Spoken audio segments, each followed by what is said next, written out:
ચાલો, સાસુમાએ તો અથાણું બનાવી નાખ્યું, હવે બનાવે છે મમ્મી. મમ્મી શેનું અથાણું બનાવે છે? ખાટી કેરીનું ખાટું અથાણું બની રહ્યું છે. ચાલો જો, આ તપેલામાં મસ્ત મજાનો ઘરે બનાવેલો રાઈનો બોળો એડ કરી દીધો છે. હા, રાઈના કુરિયા. અને પછી છે મેથીના કુરિયા, પછી વરિયાળી. જો આ બધું તૈયાર કરી લીધું છે અગાઉ. પછી છે વરિયાળી, તીખા, પછી છે તીખા, કાળા મરી, અધકચરા ખાંડેલા, અને પછી છે આ હિંગ.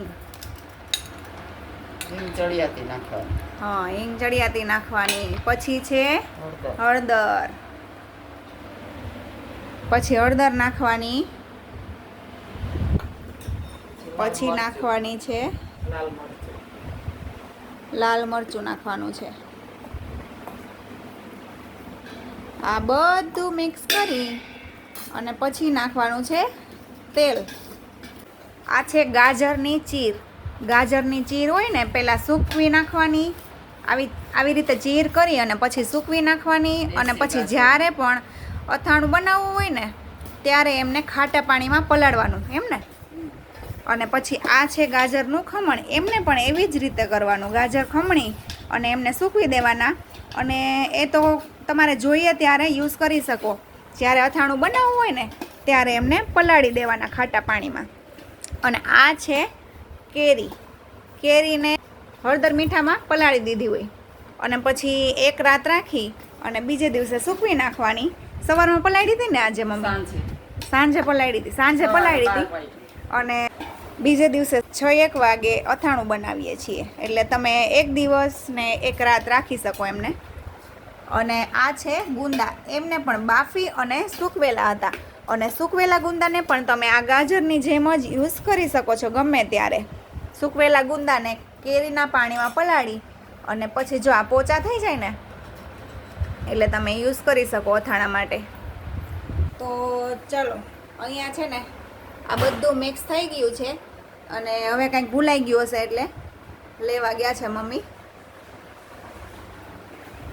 અને આ બોળો છે ને, એ છે ને ઘરે બનાવેલો બોળો છે મમ્મીએ. આ બોળો છે ને, એનો ટેસ્ટ આવે ને એવો રેડી બોળો લઈએ ને એનો ટેસ્ટ એવો ન આવે. રાઈના કુરિયા કહેવાય. જો કે રાઈના કુરિયા છે ને, ઘરે બનાવેલા હોય ને એના જેવો ટેસ્ટ પેલો તૈયાર લઈએ ને એમાં ન આવે. આ શું નાખ્યું? આચાર મસાલો. આ છે આચાર મસાલો. થોડોક આચાર મસાલો એડ કર્યો છે. ચાલો હવે લાવ તેલ નાખવું છે.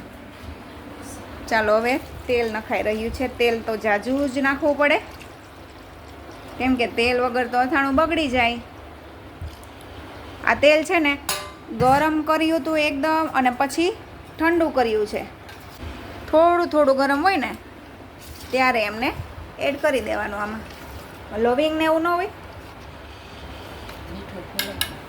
મીઠું મીઠું. હા, તો ચાલો ભાઈ, મેઇન વસ્તુ છે ને ભૂલાઈ ગઈ હતી. આ હતું મીઠું, બાકી રહી ગયું હતું. એટલે મીઠું સ્વાદ પ્રમાણે મીઠું નાખી દેવાનું. અને જો આ ગઈ કેરી. કેરી એડ કરવાની. જો આ બધી કેરી છે ને એમાં નાખી છે. મસ્ત લાલ ચટક કલર આવ્યો છે બાકી અથાણાનો. જો, અને છેલ્લે સુધી આવું ને આવું રહે. ગાજરની ચીર. બસ જો થોડીક વધારી છે, બધી નથી નાખવી ને. પછી છે આ ગુંદા. આ ગુંદા છે ને ઠળિયાવાળા જ હોય. ઠળિયા એમાં અંદર હોય. અને પછી અથાણું બનાવીએ ને એવું મસ્ત તેલ ભરાઈ જાય ને મસાલો ભરાઈ જાય, એવી મજા આવે ખાવાની. ગુંદા.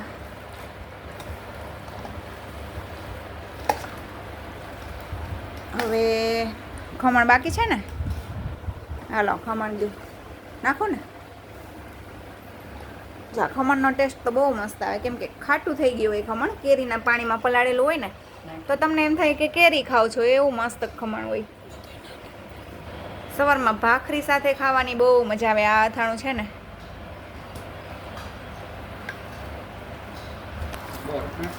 જો મસ્ત મિક્સ થઈ ગયું છે.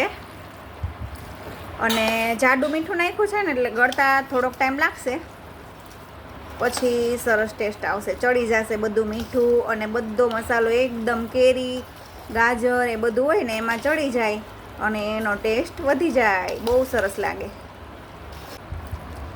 તો જો અથાણું ખાટું તો બધાએ ખાધું હોય છે, પરંતુ બધાની બનાવવાની રીત અલગ અલગ હોય છે.